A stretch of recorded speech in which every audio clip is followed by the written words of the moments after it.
Three, two, one. Hello, and welcome to the Pixel Venture Podcast. My name's Jake. And I'm Korey. Goodbye.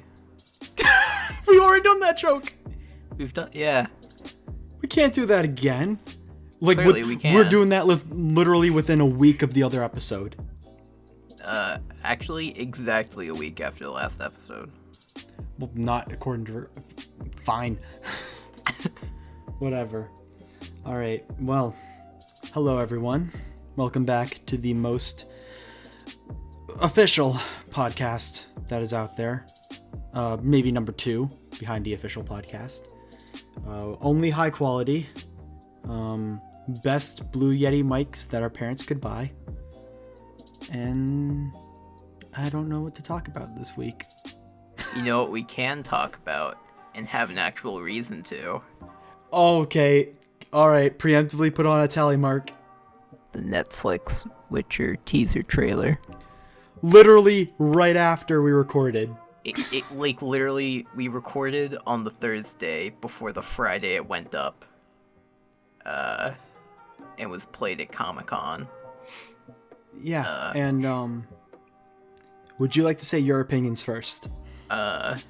Overall, I'm reserving any real opinions for when it comes out, but it looks good in some areas, but there are others that are kind of meh. Like, the effects and costumes and overall design looks really good. The story looks like it's going to be faithful and interesting based on the audio that they used and the text they had on the screen. Like, I forget what it said exactly, but it was like the real monsters are the ones we make, which is very true to like what The Witcher is about. And there were some things I saw that made me like particularly happy, like Yennefer as a hunchback, because that's accurate to the lore, and that looks like it's going to be a character arc. There was stuff like showing Geralt using his fingers in a certain orientation in order to use magic in the form of signs. That I think is good attention to detail, as opposed to just like, oh, just throw your hand out and fucking magic happens. And then at the very end, when he opened his eyes and they were all black and the veins around his eyes were black, because he's definitely running an alchemy build, which means the people definitely did their research on The Witcher. Dude, I'm so fucking excited. I'm not even going to hide it. I legitimately think this is going to be great. Mm-hmm. Because while there are a few things that are questionable, such as having the armor look like a shaved ball sack, I think it's going to be great. Like, you just see the camera work that they're working with, and like the CGI. Like, CGI that they're using is, I would say, comparable to Stranger Things' quality, which is great. Yeah. Like, you can tell that this has a budget, this has a passionate group behind it. That attention to detail with his hand and his eyes, like, that's so cool. And I don't know if you read this article. We are confirmed to have a bath scene. Mm-hmm. I hope that it's the one that we're thinking of. But obviously, nothing is perfect, such as the scrotum armor, or Geralt's armor, that shouldn't be studded with iron, with like metal. That's dumb. What else is there? A lot of people are still on the fence about Henry Cavill being Geralt. Just cause like it's a bit of a different look than people are used to. So like people are still warming up to that. A lot of the eyes looked kind of weird too. Like Cavill having the yellow eyes, Yennefer having purple eyes. One of the characters, Ciri, I believe, didn't even have the right colored eyes that like are actually kind of important. they're supposed to be like a bright green, but they weren't. Yeah. I think that, well, in particular with the actor, I feel like it's going to be like one of those things where you have to see them in action in order to be like, yeah, that's them. That's kind of like how, this is when I was younger, especially with the Iron Man film, like the first one. A lot of people went into that being like, Robert Downey Jr., I don't know about that. But then people left, like, say Endgame now, where it's like, that is Iron Man, that definitive Iron Man, like that kind of thing. I don't know if we're going to have as major of a like pull with that sort of idea of this is Geralt, like it's not, or Geralt. I keep on saying the name wrong. I realized that I did that the entirety of last episode and you never corrected me and I felt horrible. Yeah, because I'll let the people on the internet laugh at you. I mean, everybody laughs at me anyways. I'm a doofy little 20-year-old boy who's scared and has man titties. You described a lot of America, my dude. Yeah, we're not special. Wow, that is... Whoa, I am sorry. Look what you just did. Look what you just did. I have isolated the audience. But yeah, like, it looks pretty good. There's some things that are, like, a little bit off with it. One thing that people, like, really noticed was, in the trailer, we got to see a little bit of Triss, which a lot of people didn't know Triss was in the trailer because of just, like, how different they look, but, like, those creative liberties aside, people also noted that, like, she looked like she could be Yennefer's actress's mom, when, funny story, Triss is actually supposed to be, like, the youngest, basically, in the cast. And even, like, the actress is, like, in their 20s. Like, they're not supposed to look as old as they did. So, like, people are, like, wondering what that's about. I think at the end of the day, people are going to find reasons to be sort of, like, nitpicky. Like, they're going to find ways to be on the fence with this. I understand a lot of the details. There are important ones, like the green eyes. Like, that's something that I feel like can be fixed in post. They're like the silver eyes. Yeah. Like, well, for those who watch the Rooster Teeth show Ruby, like, that's also important. Like, if you just booted up an episode of that and she had, like, yellow eyes for no reason, and they were like, now she has yellow eyes, that'd be kind of, like, off-putting. But the thing is that I have enough faith in this project that there's certain details I'm willing to overlook.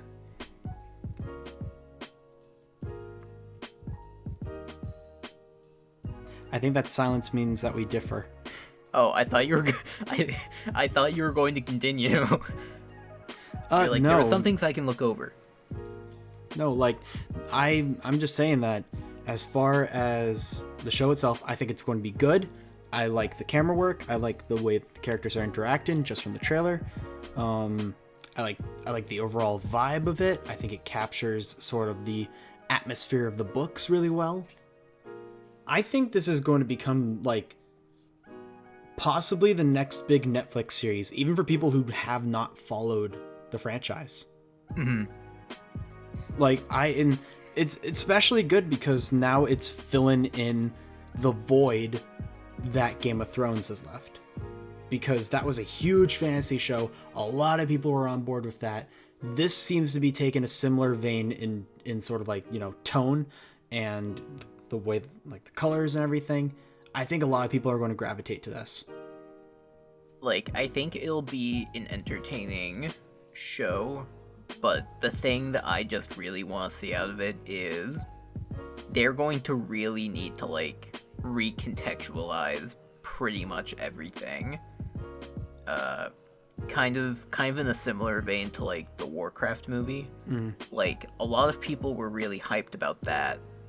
But, like, it just kind of had certain falling points, and I hope The Witcher doesn't have the same thing. Like, they're going to need to explain why things are, even to the people who've, like, been like addicted to the series ever since the books came out, like they're going to have to like redefine everything with some of the changes that they're making. I think that's perfectly fine though, because that leaves a lot of opportunities for them to build the lore of the show. Like to have moments where it's just characters talking to each other. Like, some of my favorite scenes in Game of Thrones were scenes where it was just characters talking about the world at large. Maybe not their own personal like problems, but like there's stuff happening over in Westeros, there's stuff happening over at the Wall, like that kind of stuff. Mm-hmm. Like, I always really enjoy, like, a lot of people see those as exposition dumps, and frankly, I think those are perfectly fine. Like, I understand doing that in excess where there's, like, little to no action. That's kind of annoying, but there have been films that literally have no kind of, like, combat, no kind of thing other than just a conversation, and those have been some of the most intriguing films. Like, I'm trying to remember the name of this film, but it was literally, the entire thing was just Russian operatives and American operatives trying to communicate back and forth to get a spy that was captured by each, like, country back to their respective country without the US public or the public, like, Russian public knowing. And that's, like, that was powerful stuff. But to circle back, like, I am all in for them to take like some liberties when it comes to the show itself, as long as they find an interesting way to explain it and not just be like, oh, didn't you know people can cast magic like this? Like, as long as they aren't annoying about it and think that the audience actually has some brain cells, I think it'll be good. But like, the thing I worry about is like they're just not going to touch on it, and they're just going to go like right into the middle of it without like any context as to like why things are the way they are.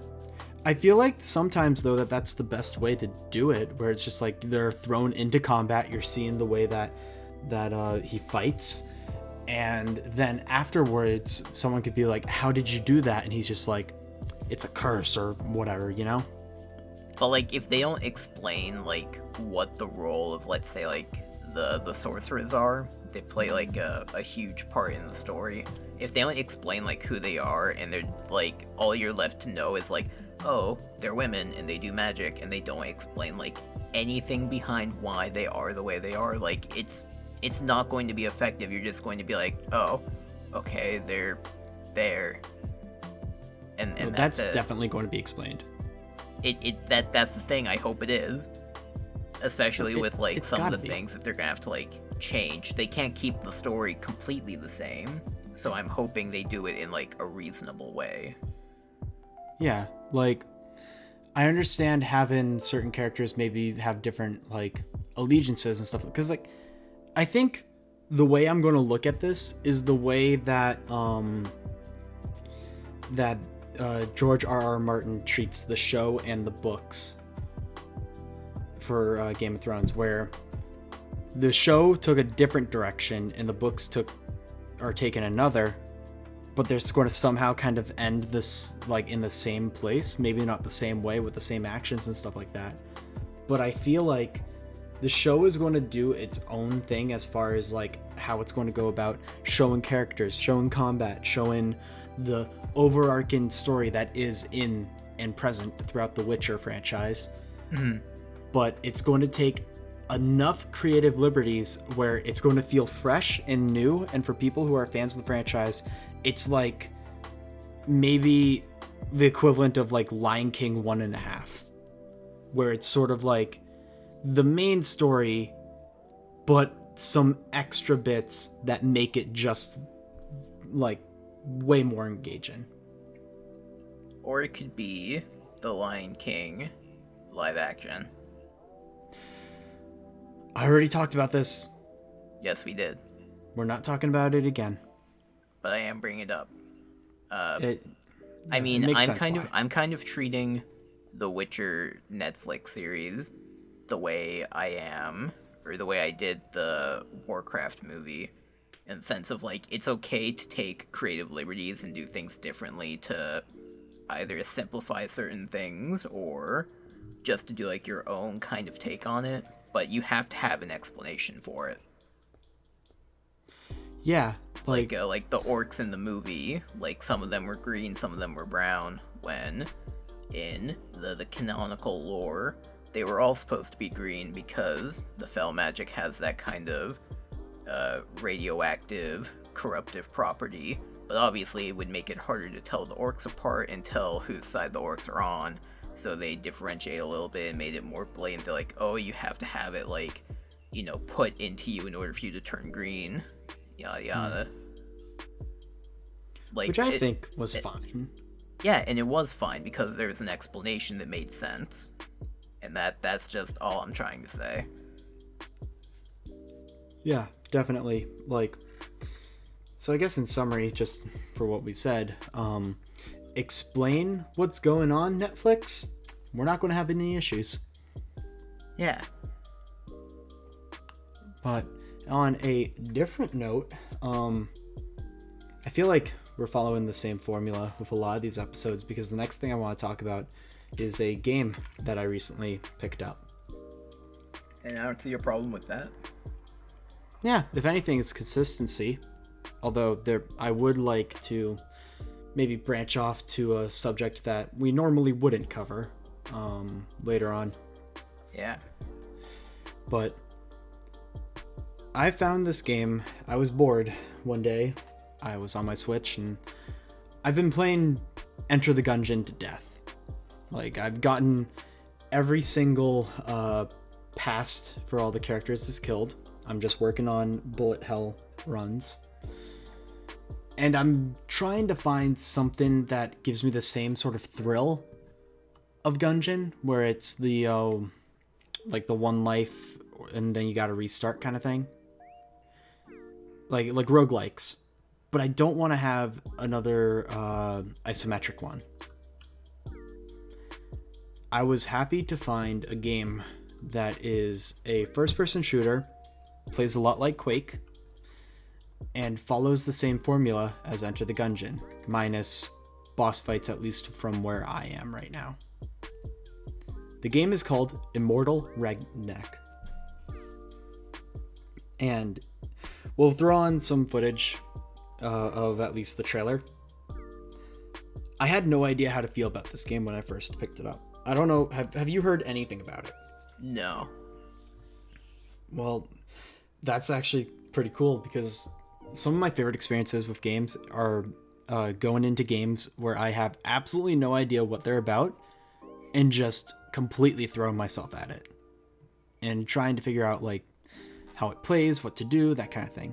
So the lore of this game is you're a redneck guy who goes on a trip to Egypt for some reason, ends up crashing his car like in this area where a bunch of these Egyptian sort of like figures turn you into a mummy, and for a way to get payback from them and to turn back into a human, you're going through their pyramids, killing all of their protectors and the bosses, getting these blessings from different Egyptian gods, and just trying to regain your humanity. And first things first, I gotta say, the combat in the game feels really nice, which is surprising for me because I didn't think that an FPS on Switch in particular could feel really nice. Especially because one thing in this game that it offers, which Splatoon does as well, is you can aim with the right analog stick, but in order to get more precise aim in, you can turn on motion controls and just adjust your aim ever so slightly using like the tilt. Normally I'm not a fan of that kind of stuff, but this game makes it work really, really well, where it doesn't feel intrusive. It doesn't feel like if I don't play with it, I'm at a disadvantage. Like, it feels fair and not gimmicky, which is like my number one thing when it comes to motion controls is as long as it doesn't feel like a gimmick, I can deal with it. But regardless, there's a ton of different guns, weapons, abilities, powers. There's a whole shop, which I just unlocked. I'm not too deep into the game right now. I can only make it through about halfway of the first pyramid without dying. And that's just something that'll come with time and just getting better with the controls. And if anything, this game is actually pretty good training for me for Doom Eternal when that game comes out. Because that's the same sort of like fast-paced combat where you're constantly moving and constantly killing. Very reminiscent of that. And I personally really enjoy it. I'd recommend it. I believe it was or still is $7 because I believe I got it on sale. If it's not on sale, sorry about that. But if it is, I'd say take a look if you're interested, especially for Switch owners, because there isn't a whole lot of first-person shooters on the platform, at least ones that are very notable. I know that Bulletstorm's on there, but regardless, I recommend it. I didn't think I would, but I recommend it. Now, I haven't heard about that game, but I have heard about Koikatsu Party. What? Koikatsu Party. What is that? It is the top seller on Steam for June 2019. You want to know what it is? Tell me what it's about. It is a $60 game, so you're getting a full game out of it. And wait, and just to clarify, do you own this? No. Okay.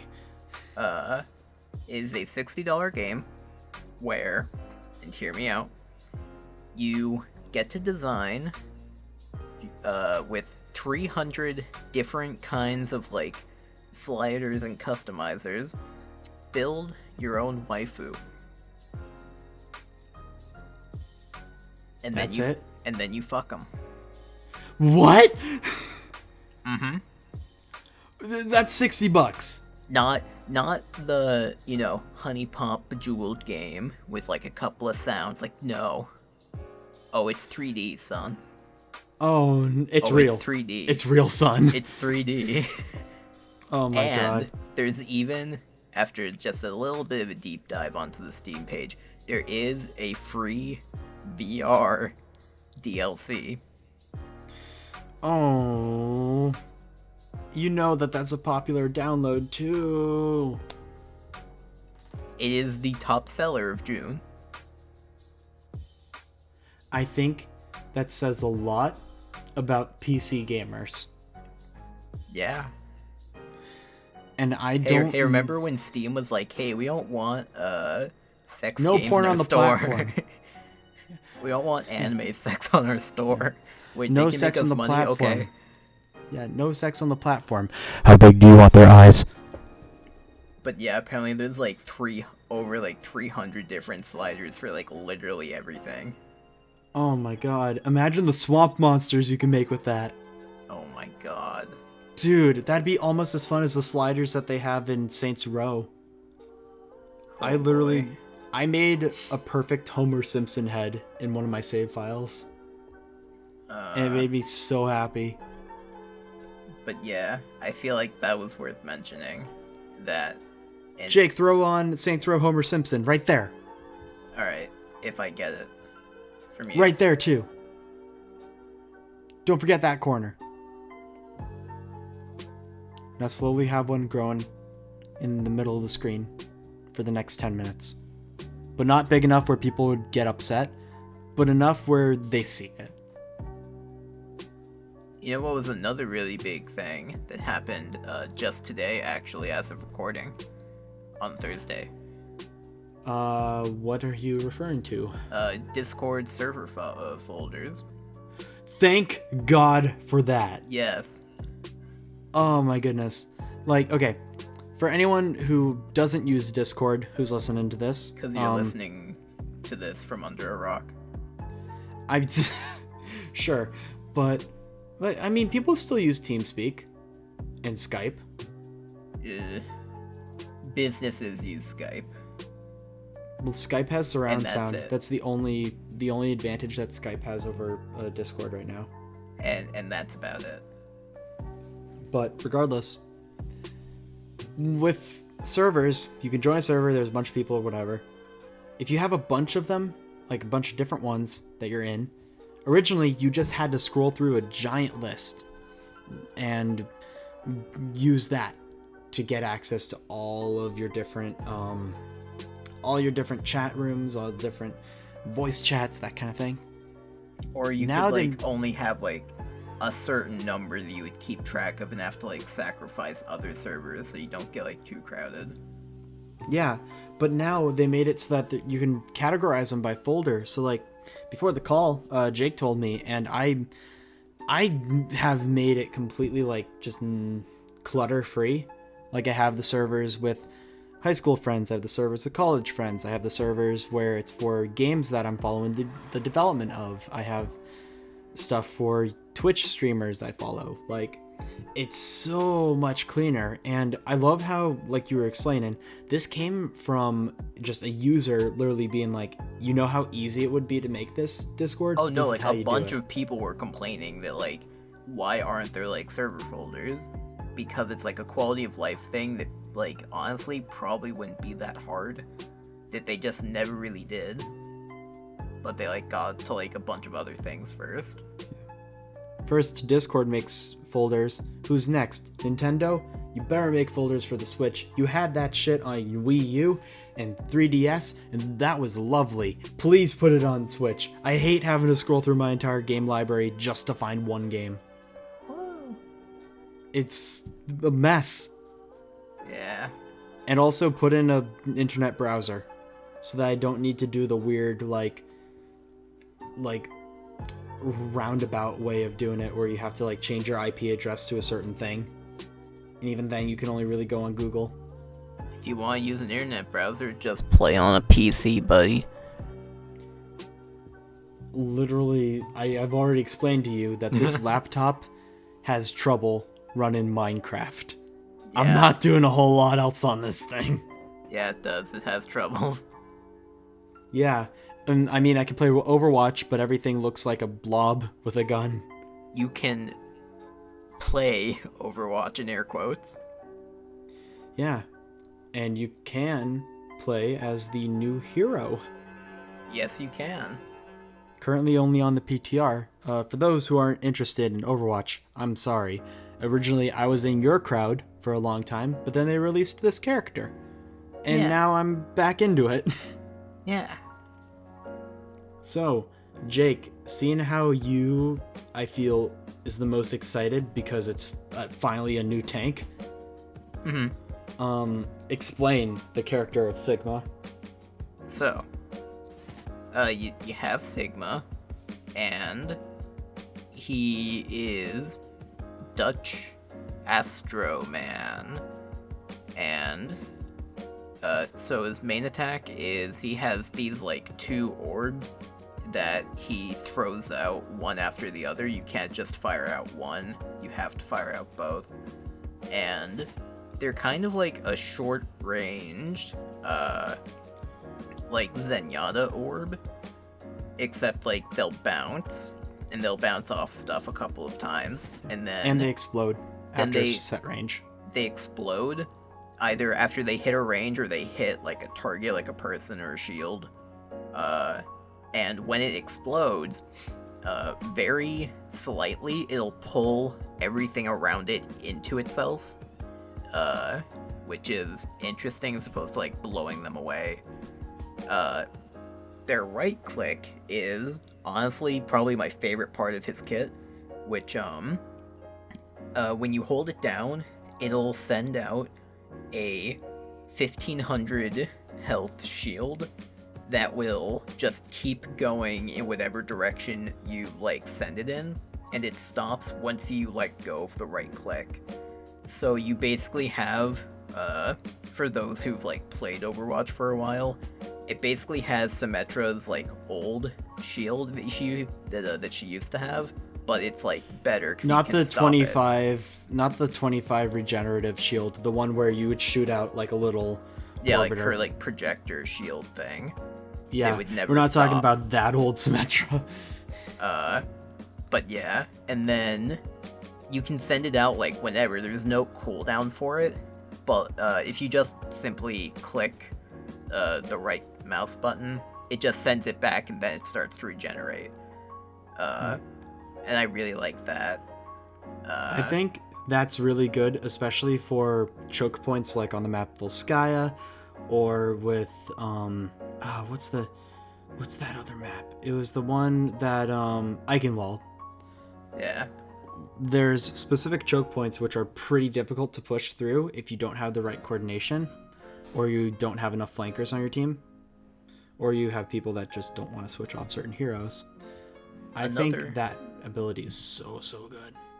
Another purpose that I thought would be like a great use for it is if you have like if there's like a Pharah that's about to use her ultimate, you can just send the shield up to her and she kills herself. The amount of denial that you can do with that, especially with like, say like a McCree, you hear a McCree ult, you just push that forward, and like, it's either you force him to shoot it early just to get damage off and not get kills, or you just negate it completely. And there's another, well, technically you can use his other two abilities to counter either of those.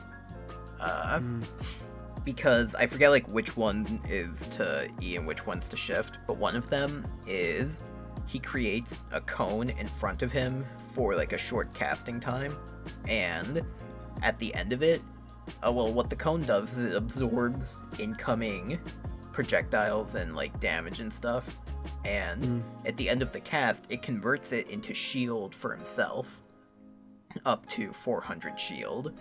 So that's like a really good like self-survival kind of ability. I feel like the cone is just like a little bit too small, or it's at least like hard to tell how far its reach is, because I feel like I never really get any like shields from using it, but maybe that's just me. I mean, from my experience with like playing him while we were just messing around, there's a Junkrat trying to take me out when I was at half of my health. I used that. I got a significant boost with shields that let me kill him. Like, the only time I remember getting a significant boost was when I was playing against a Bastion, and I just kind of kept, like, poking out from, like, behind a corner for a Bastion to shoot me, and then I just pulled it out on him without him, like, expecting it, and just got, like, 400 shield. Has it been tested to see if he can absorb, like, say, Bastion's ultimate, like, his fire? Oh, people have tested that. Like, I know I've seen, like, a video about, like recommended to me, but I haven't actually, like, watched it.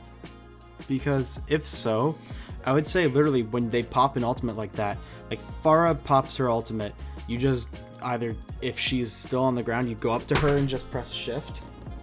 Or like that's that. Or like, what if Hanzo pops like his ultimate before it like turns into the dragon and it's still the arrow? Can he just like eat that? Dude. Okay, when I learned that you can do that with D.Va, that it changes things. One of the most satisfying moments I've ever had of like early Overwatch was me flying at a Hanzo right when he does his ult, eating the arrow, killing him, gaining the point back, and him just going in the all chat ... What? Just like there's those moments, and then there's eating Zarya's ultimate as well. That's always satisfying. You can do that?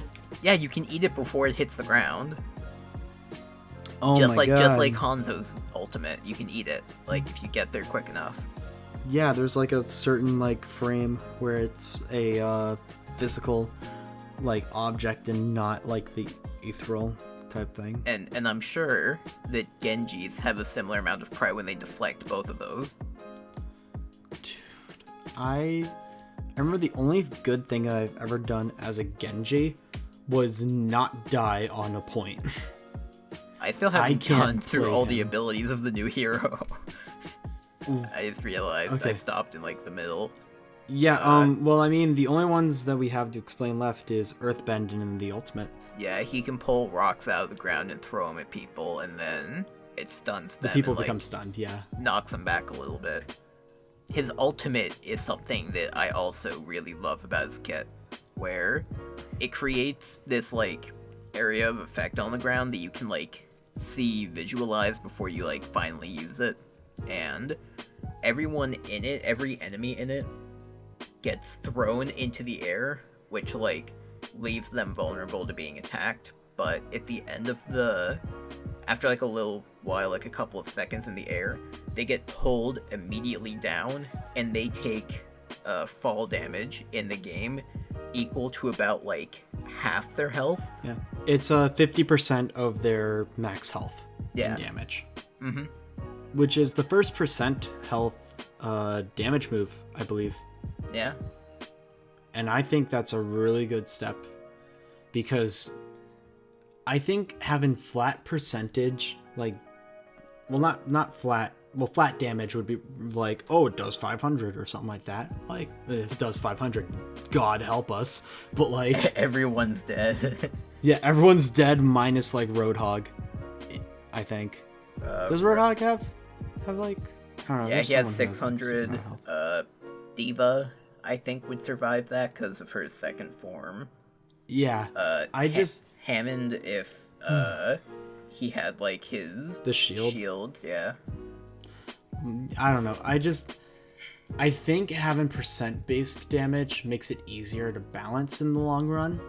Yeah. Because having flat damage makes it like, oh, we gotta tweak it. Let's add 5. That's overpowered. Let's reduce it by 3. That's underpowered. Like, that kind of crap. Mm-hmm. With percentage, it's like, you know what you're getting into. If you get hit by this ult, take your health, divide it by, like, in half. That's what you're going to take.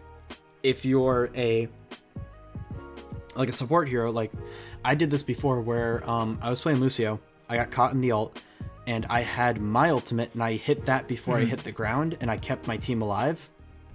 Otherwise, we would have all just been completely wiped. Like, and also just the synergy that move has with, say, McCree or Soldier 76.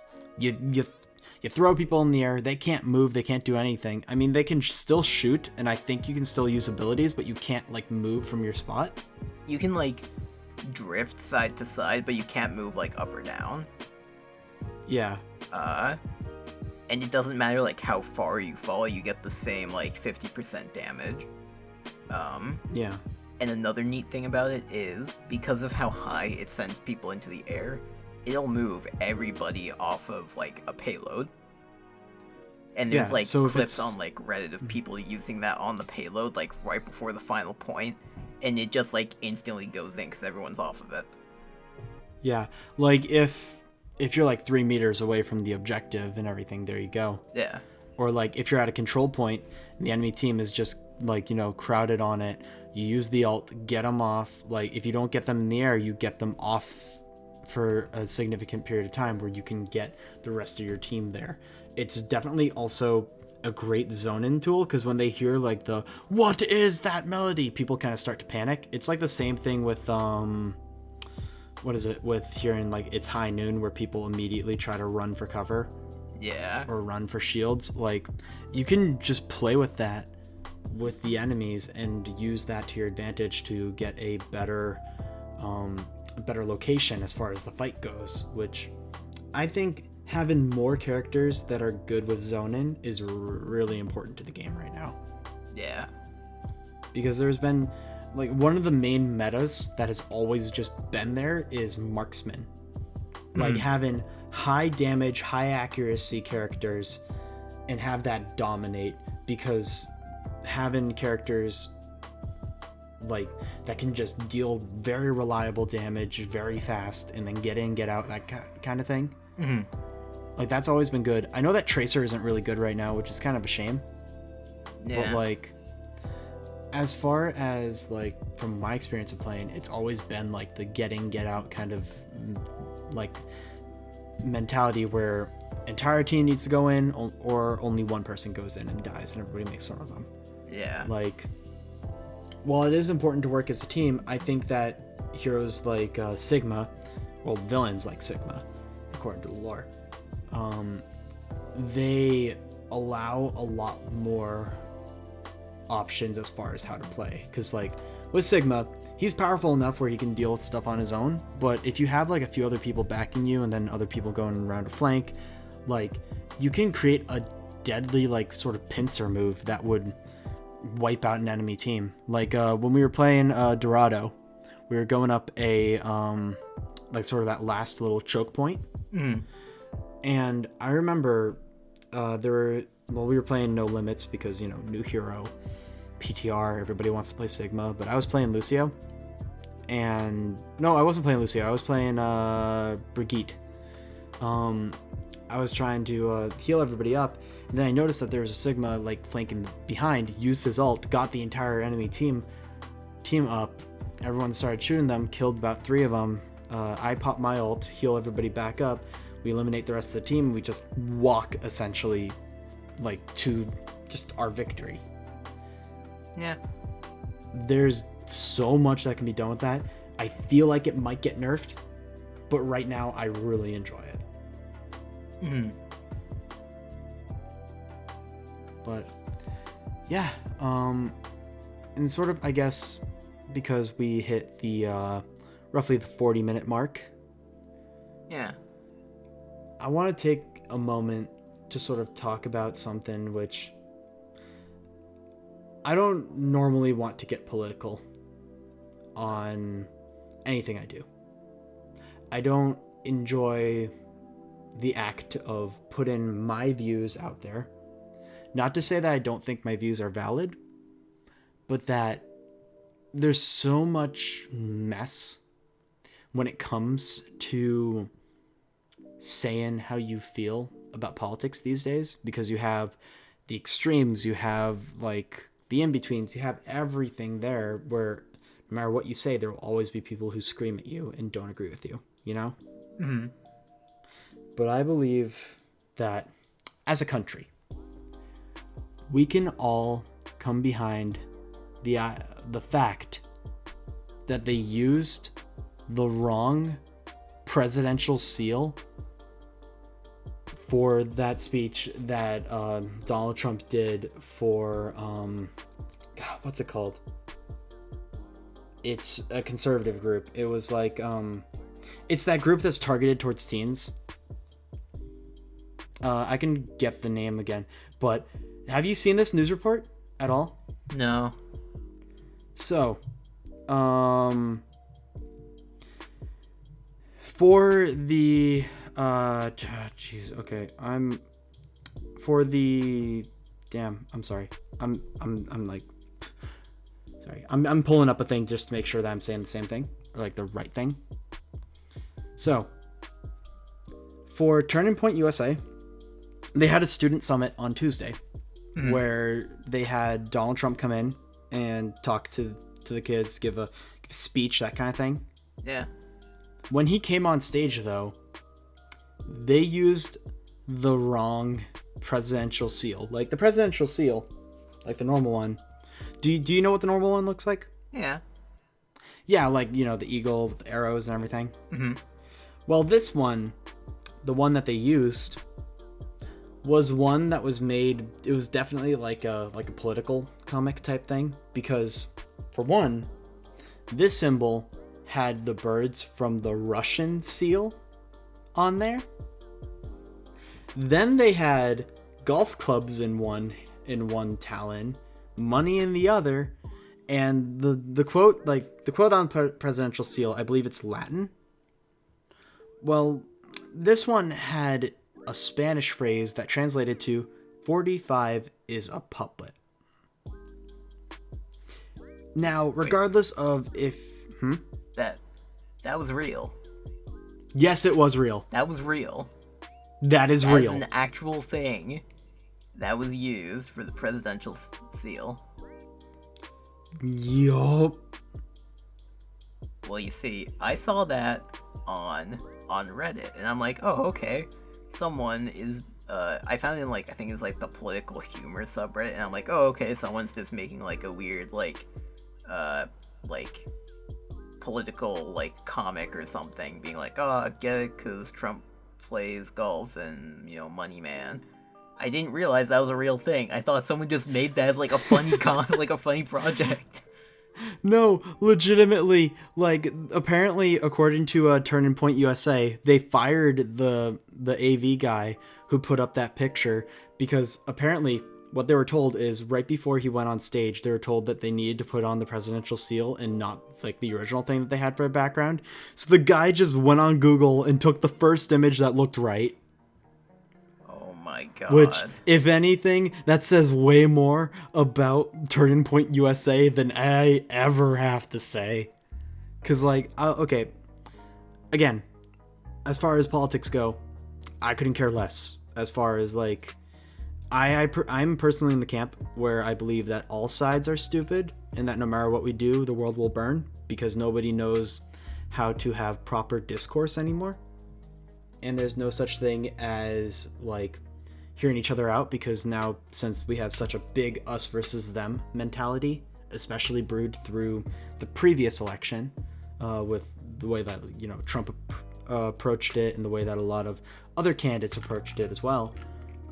He's not the only special thing in this whole thing, but that's just funny. Like, I don't care where you lie. That's just hilarious. The fact that it was just like they accidentally took like a political comic that was way too critical, or like maybe not critical enough in some people's eyes, on the president, and just having not only him not noticed, but the crowd of conservatives who like would definitely recognize it like the moment that it would go up, Mm-hmm. Like this guy's office has that on the fucking carpet, and he didn't bat an eye. Like, is that not funny?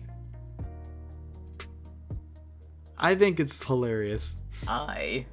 Speaking of my political background, have the opinion that both sides are right. They just don't get along at all together. Yup.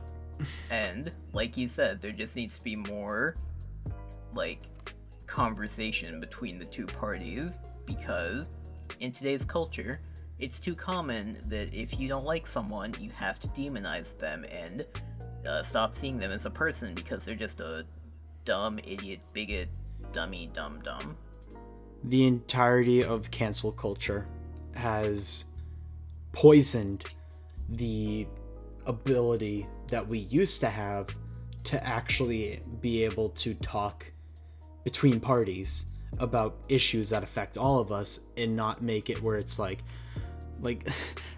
Turning Point USA. I don't know if I think I showed you these memes. It was like people were taking ads that they had where it was like the "Hey liberals" type thing, where they would always have a picture of someone shrugging. My favorite one of those memes is the one where they just took the lyrics to Soulja Boy and just put it where it's like, "Hey liberals, watch me crank it, watch me whoa, watch me crank that Soulja Boy, that Superman, that ho." Oh my God. One thing that each party has gotten proficient at is demonizing each other, and the one thing that they've gotten horrible at is talking. Yeah. Like, everybody's just like, oh, we can't do anything because the Democrats won't agree, or we can't do anything because the Republicans won't agree. How about instead of being on your fucking high horses, which have now died and are like fly riddled, how about instead of doing that, you actually go out and you're just like, hey, look, shit's a fuck, we gotta fix it. Like often what I'll do, obviously I don't try to like start anything, and I can usually do a good job of like reading the room. Like, if someone brings up something political, I'll often play the devil's advocate, because I feel like if you're going to like make fun of something, you might as well make fun of like the actual reason like why people think a certain way, and not just be like, oh, they're dumb, they are fucking idiots. Like, no, like at least see them as people with reasons for their beliefs and like then make fun of them. Yeah, I mean, like I think a prime example would be gun control. like Yeah. the argument between like what rights do people have, what rights should they not, access to it, like that kind of thing. There's a lot of different factors that people like you said. The thing is that a lot of people are just caught in bubbles. Like, if you want to think or do a certain thing, there is a community out there that will gladly like reach out to you with open arms. Like, And then just becomes an echo chamber of hearing the exact same opinion. Yeah, like if you agree with certain viewpoints that say like CNN or Fox News, like what they like say on their broadcasts, and you only tune in on their like broadcasts, you're never going to hear any other side, so you're just stuck in, like you said, the echo chamber, and you don't actually try to consider what other arguments there are out there. And I'm not saying all of this as if I'm some perfect example, because there's definitely been situations where I'm not fully informed on both sides and I pick like a stance and I'm very strong with it. And like, frankly, that's horrible on my part, because that's something that I should do. I should personally be trying to pursue and get more facts. But the thing is that in culture nowadays, we've been told, believe headlines before you believe people. Like, here's like a minor example of that, but there's bigger ones out there. There was rumors that Guillermo del Toro would direct a live action version of Atlantis: The Lost Empire. And people shared that link everywhere. There were like broadcasts and stuff that shared it. Like, I think Hollywood Now did something on it. Probably, if not, then it was a different website. But literally, even after he went on Twitter and said, no, I'm not a part of this, people are still talking about it, because they just only see that article title and they're like, that's it. That's gotta be it. That's like the whole thing with how people are saying that Spider-Man Into the Spider-Verse, like, since it didn't perform as well as every other Spider-Man movie, that means that animation is a failure. Meanwhile, you look at what like month they were released. One of them was released in the winter, the other was released in the summer. I wonder where the money would go. I think one of my favorite examples that's of a separate tangent, I'm sorry. I think one of my favorite examples of like the media just like jumping the gun, sensationalizing things is, on a slightly different note, whenever there's certain news articles that will release obituaries before someone has actually died, thinking that there are stories of obituaries that have gone live while the person is still alive. Because, like, in one way or another, there might be, like, an accident or some kind of, like, you know, a friend of a friend of a friend situation where they just, like, oh, like, let's release the obituary, and they do it, but the person's still alive. That's... God, imagine that, where, like, you wake up one morning and you hear just, like, downstairs, like, you go and, like, say your mom's at the door, like, talking to someone, they're just like, we're so sorry for your loss. We know how hard it would be to lose their son. And it's just like, what? I think of it as, like, imagine waking up and then you get to see exactly how you're going to be remembered for. I don't want to know that. I think, like, I don't want to know what I'd be remembered for. I think, like, one, like, more famous example of that happening, because I can't think of, like, a recent time it happened, but I think they did a similar thing when, I want to say it was the creator of, like, Dynamite or TNT or something like that did that, and his obituary was released early, and he read that he was going to be remembered as, like, the most destructive man on the world, and, like, that was how he was going to be remembered. Like, he read that, like, his thing was supposed to be, like, this evil creation of, like, explosives. That's honestly really shitty. I mean, accurate, but shitty. Because, like, the thing is that I don't even know what I'd be remembered for. Where it's like, oh, yeah, he fucking stayed in his bed all day and played Minecraft sometimes. He'd go outside and scream at trees sometimes. He had a podcast, but nobody listened to it. Like, that's not true. Like, at least sometimes it doesn't. Justin, you're listening. He knows. Yeah. The Honest Walrus. Follow him on TikTok. I don't think he's going to post anything. Justin, now you have to post something. Wait, I know you're listening to this. Posted one of his proposal videos onto TikTok. Oh my god. Where it's a duo of his partner accepting the ring and like both of them crying, and then later he posts another TikTok of the divorce that he has. Yeah, with a thumbs up, like at the desk playing "Sign the Papers" by Aaron West. I love how like both of those are like regular things on TikTok. God, yeah, man. Anyways, we've completely flew off the original topic. Yes, we did. I guess just the final thing I'll say, though, as far as that, we can kind of, maybe we continue the TikTok thing for a little bit, is I don't enjoy talking about politics. This is one of the rare times where I'm flat out telling everybody how I feel. Because, frankly, I think it's at the point where people care more about political alignment than actual, like, the person themselves. And to the point where people make assumptions of this person's character or how they go about their lives purely because of who they choose to vote for or who they choose to follow. I think that's stupid. I think that each person should be judged for the content of their character. And not the color of their skin. I'm not quoting the speech. Oh.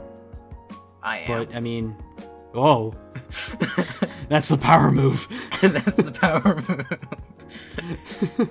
I know you're not. I'm doing it for you. Yeah, you're welcome, Korey. Yeah. I'm making your point more powerful and Wah!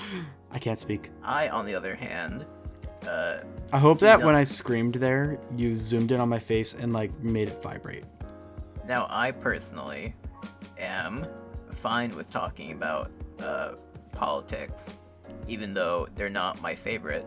I do sometimes enjoy hearing other people's opinions about it. Maybe it could become a segment on the podcast and Korey will hate me for it, and we'll call it Jake's Takes. I was going to try to find a way to lead into that, of, like, the possible segment of you. Okay, so we have this idea. Should we explain it now? We had this idea of a suit of armor around the world, and then turn into Voltron. Oh my god. Oh my god. That's how you get world peace. You just create the Power Rangers. No, dude, you create the Avengers. Oh my god. You were saying, though. No, we're gonna get copyright struck. No, not the copyright. I just want, as I'm doing that little bit, even with that little bit that I just did, I want to have the Avengers poster, but I want our faces on all the characters. Oh god. What were you gonna talk about, the segments, the whatever? So, Jake and I had an idea, and this will be the last thing that we talk about, because we're approaching an hour, but Jake and I had this idea of having Jake's political corner, where Jake, you give it your all. You don't sugarcoat nothing. You tell it like it is.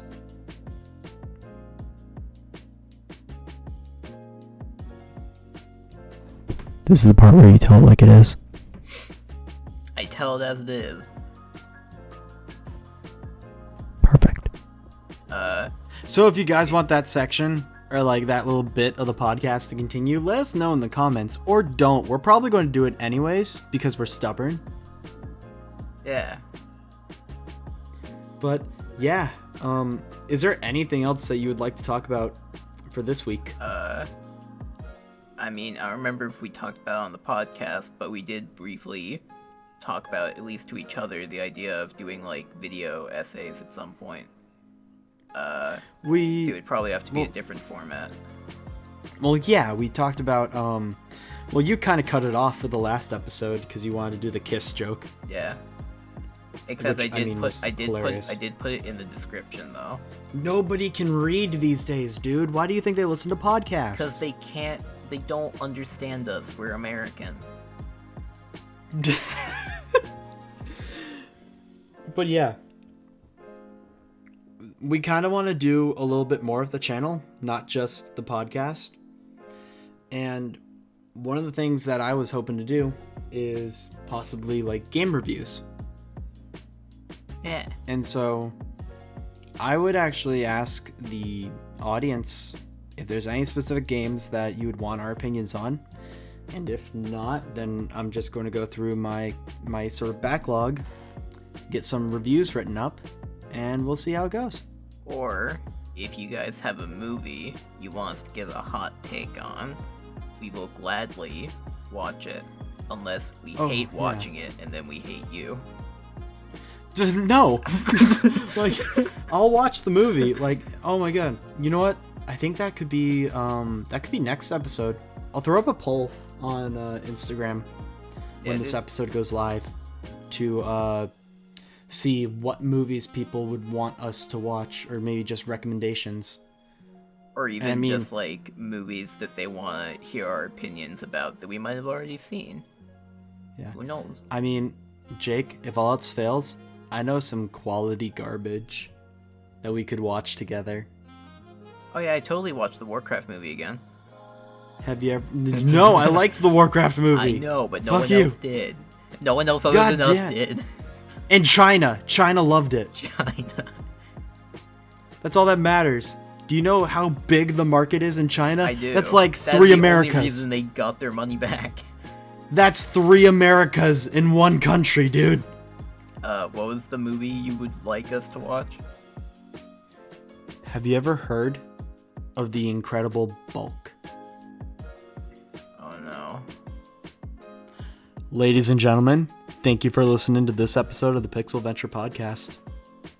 I've been Korey. Save me. That's not your name. Save me. Have a good week, everyone. Help.